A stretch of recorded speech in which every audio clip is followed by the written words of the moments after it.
संचार है क्या? Communication is not just sending, receiving और स्पीकिंग।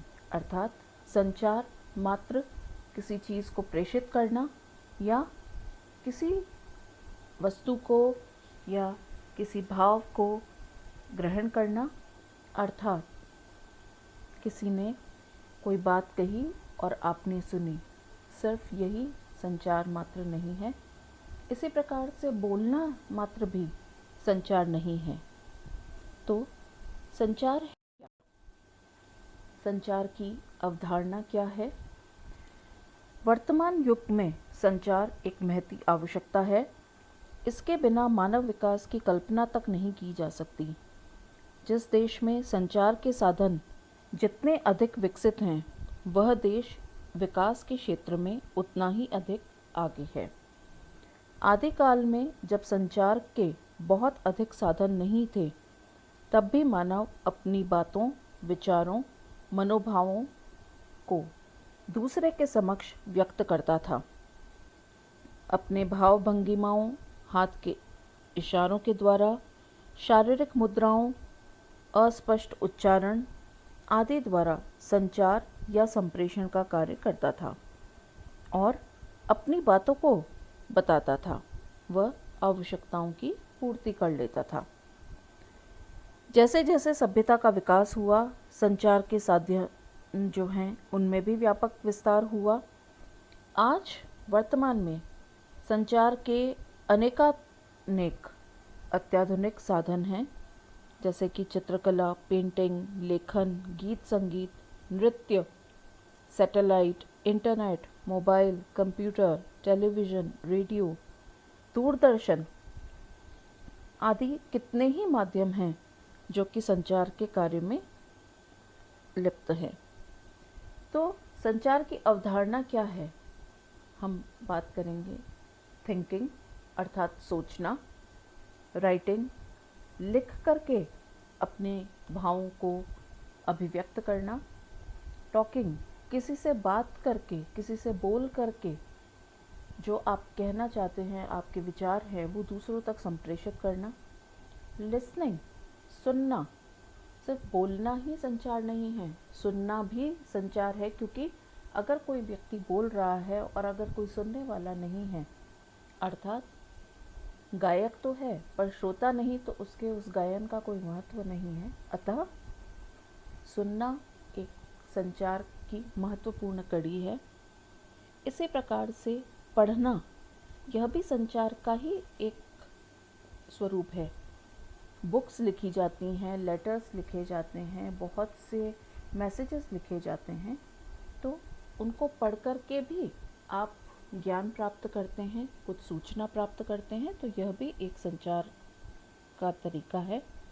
इसी प्रकार से वॉचिंग, देखना, हम टेलीविज़न देखते हैं या हम अपने आसपास प्रकृति को देखते हैं, प्रकृति में होने वाली विभिन्न गतिविधियों को देखते हैं और उनसे बहुत सी चीज़ें हमें पता चलती हैं। जैसे कि मान लीजिए कि आप एक कमरे में बैठे हैं और अचानक बाहर आपको दिखता है कि आसमान में काले बादल आ गए, तो आपको यह संचार या आपको एक सूचना प्राप्त होती है, या आप अपने मन में ये भाव उत्पन्न करते हैं कि शायद बारिश होने वाली है। तो इस प्रकार से अगर हम देखें तो संचार जीवन के साथ आरंभ होता है तथा जीवन की समाप्ति के पश्चात ही खत्म होता है। संचार के बिना जीवन का कोई अर्थ और महत्व नहीं रहता। हम सभी दिन भर में कम से कम 10 से 12 घंटे तक मौखिक रूप से संचार संप्रेषण का कार्य करते हैं तथा अपने विचारों, भावों, अनुभूतियों का आदान प्रदान करते हैं।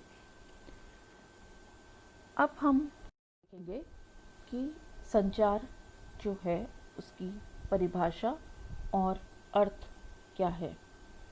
तो communication is a process of interaction. संचार किसी के साथ में संवाद करने की एक प्रक्रिया है। संचार के द्वारा हम कई सारी बातें दूसरों तक पहुंचाते हैं जो हम उस व्यक्ति विशेष को बताना चाहते हैं। तो इस प्रकार संचार एक साझेदारी है जिसमें ज्ञान, विचारों, अनुभूतियों और सूचनाओं का अर्थ समझते हुए पारस्परिक आदान प्रदान किया जाता है। दूसरी चीज़ कि संचार is any information sharing activity. आप किसी भी प्रकार की सूचनाओं को अगर किसी के साथ में साझा करते हैं, वह भी एक संचार है। मान लीजिए कि सुबह सुबह उठते ही जैसे आपकी पेरेंट्स आपको बोलते हैं कि ब्रश कर लीजिए या ये सामान इधर से उधर रख दीजिए, या सुबह सुबह आप न्यूज़ में कुछ सुनते हैं, तो ये सारी चीज़ें संचार के अलग अलग माध्यमों के द्वारा आप तक पहुंचती हैं और आपको कोई ना कोई उससे जानकारी या इन्फॉर्मेशन मिलती है। तीसरा, it is an active flow of verbal and non verbal expression. संचार का अर्थ ये नहीं है कि हम सिर्फ बोलते रहें। कई बार बहुत सी चीज़ें हम बिना बोले भी दूसरे व्यक्ति तक पहुंचाते हैं। आपके चेहरे के हाव भाव दूसरे व्यक्ति को बहुत सी बातें प्रेषित कर देते हैं। जैसे मान लीजिए कि आपका रिज़ल्ट आया है और रिज़ल्ट में आप बहुत अच्छे नंबरों से पास हुए हैं, तो आपसे जो भी मिलेगा आप बड़े उत्साहित होकर के अपना रिज़ल्ट उन लोगों के साथ में शेयर करेंगे। इसके ठीक विपरीत, अगर किसी बच्चे का रिज़ल्ट किसी कारण से अच्छा नहीं आया है, तो उसका चेहरा देख करके ही सामने वाला समझ जाएगा कि कुछ तो गड़बड़ है। इसी तरह communication is sharing of ideas and feelings in a mood off mutuality. जब आप आपस में बैठते हैं तो एक दूसरे के साथ में अपने विचार साझा करते हैं। आपकी क्या फीलिंग्स हैं, आपके अंदर क्या संवेग उत्पन्न हो रहे हैं, ये भी आप कई बार व्यक्तियों को बताते हैं। जैसे कोई दुख की घड़ी है और कोई व्यक्ति आपसे मिलने आता है, तो आप उसके कंधे पे सिर रख कर के रो देते हैं। हाँ, ये ज़रूर निर्भर करता है कि सामने वाले के साथ में आपका किस प्रकार का रिश्ता है, कितना व्यक्ति आपके निकट है, उसी के अनुसार आप उस हद तक अपनी भावनाओं को अगले व्यक्ति के साथ साझा करते हैं। Communication is the process of affecting an interchange of understanding between two or more people. हाँ, ये बहुत आवश्यक है कि आप जो बात जिस व्यक्ति तक पहुंचाना चाहते हैं, वो बात उसी प्रकार से उस व्यक्ति तक पहुंचे और जो आपका कहने का तात्पर्य है, वह व्यक्ति भी उसे उसी तरीके से ही इंटरप्रेट करे या समझे। कई बार आपने देखा होगा या सुना होगा कि लोग कहते हैं, अरे मेरा ये मतलब नहीं था कहने का। इसलिए जो आपका मतलब है कहने का, आप उसको किस प्रकार से दूसरे व्यक्ति तक पहुंचाएं कि वो भी वही मतलब समझे। अन्यथा कई बार अगर मिसअंडरस्टैंडिंग हो जाती है, कोई गैप रह जाता है दोनों के बीच में, तो अर्थ का अनर्थ या गलतफहमी पैदा हो सकती है। Communication is an act by which a person shares the knowledge, feelings, ideas, information, etc. in such a way that each gains a common understanding of the meaning, intent, purpose, and the use of the message. Lastly, it is a purposeful act of affecting the other person's mindset, belief, ideas, opinions, so as to get information to our own set of values and opinion. यह साझेदारी जिस भाव और अर्थ के साथ एक संप्रेषक अपनी बातों और विचारों को प्राप्तकर्ता के समक्ष प्रस्तुत करता है, यदि प्राप्तकर्ता ठीक वैसा का वैसा समझता है, तो हम ये जानते हैं कि आपका संचार सफल हुआ है। जैसे मान लीजिए कि जो व्यक्ति इन्फॉर्मेशन देना चाहता है वो किसी विषय का बहुत बड़ा विशेषज्ञ है, परंतु जिस भाषा का वो प्रयोग कर रहा है उसके श्रोता उस भाषा को अगर नहीं समझते हैं, तो ऐसे में बहुत अच्छा ज्ञानी होने के बावजूद भी श्रोता उसके ज्ञान का लाभ नहीं उठा पाएंगे, और वो व्यक्ति जो विद्वान है वो अपना ज्ञान दूसरों के साथ में साझा नहीं कर पाएगा।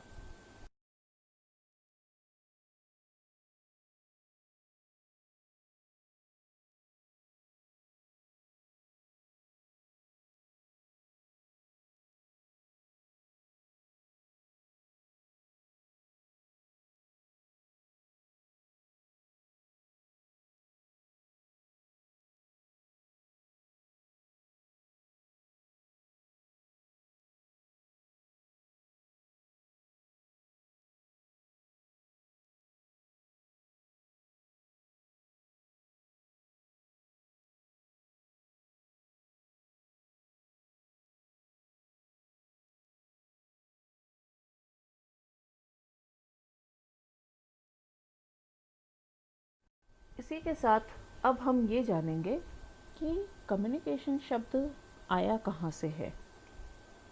The word communication comes from the Latin word communus, which means to be common।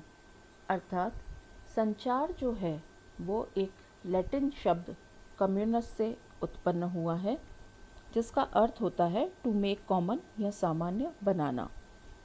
Communication का अगर हम डिक्शनरी अर्थ करें तो अपने ज्ञान, भावनाओं, सूचनाओं, विचारों को अभिव्यक्त कर उन्हें सर्वमान्य बनाकर दूसरों के साथ इस तरह से बांटना कि वे उसका सही अर्थ निकाल सकें, यही संचार कहलाता है।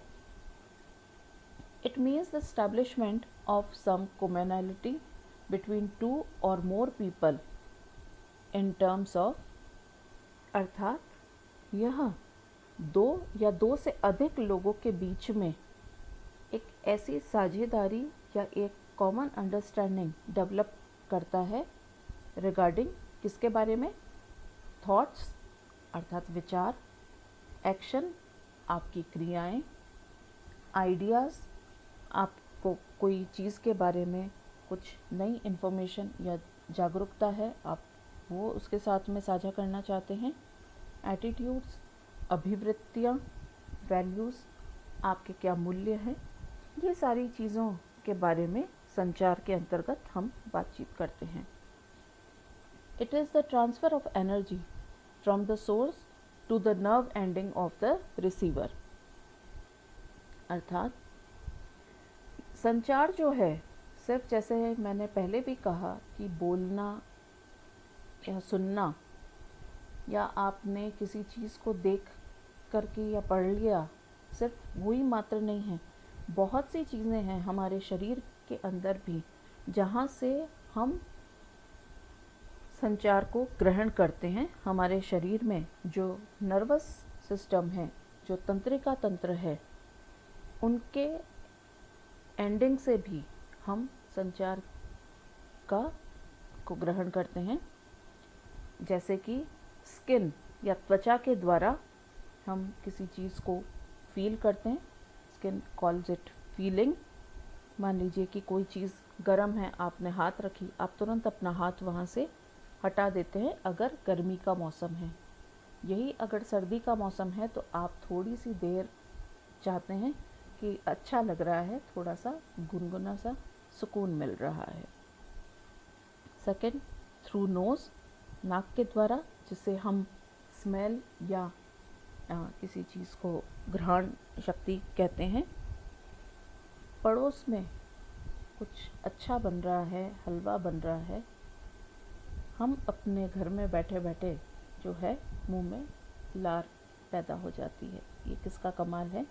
नाक का। तो ये भी संचार का एक बहुत बड़ा काम करती है। थर्ड, रेटिना ऑफ द आई, हमारे आँखों में जो रेटिना है उसके द्वारा हम उसे देखते हैं। टंग कॉल्स इज टेस्ट, हम जीभ के द्वारा अपने स्वाद को पता करते हैं, कड़वा है, मीठा है, खट्टा है, तीखा है। फिर कानों के जो हमारे उसमें ड्रम्स हैं, विच इज़ कॉल्ड हियरिंग, इसके द्वारा हम बहुत सी चीज़ें सुनते हैं, ऊंचे आवाज़ में बोला गया है, धीरे से बोला गया है, फुसफुसाहट की गई है, तो ये विभिन्न माध्यम हैं जिसके द्वारा हमें संचार प्राप्त होता है। तो इस प्रकार से अगर देखा जाए तो संचार जो है वो एक व्यापक वस्तु है, जो कि एक छोटे से बच्चे से लेकर के एक वृद्ध व्यक्ति सभी के लिए अत्यंत महत्वपूर्ण है। संचार के लिए सिर्फ शब्दों का होना आवश्यक नहीं है, ये बिना शब्दों के भी होता है। जैसे किसी की तनी हुई भ्रुकुटी को देखकर मात्र से हम समझ जाते हैं कि व्यक्ति क्रोध में है। किसी की मंद मुस्कुराहट देख कर के हमारा भी जी जाता है साथ में मुस्कुराएं। सुबह सुबह चिड़ियों को चहचहाता देख कर के हम जाग जाते हैं। जैसे ही घंटी बजती है हम दौड़ कर के दरवाज़ा खोलने जाते हैं। तो इस तरीके से बहुत सी बातें हैं जो कि संचार उत्पन्न करती हैं और हमें विभिन्न प्रकार की फीलिंग्स या भावनाएं हमें प्रदान होती हैं। धन्यवाद। तो इस प्रकार आज हमने ये जाना कि संचार क्या है।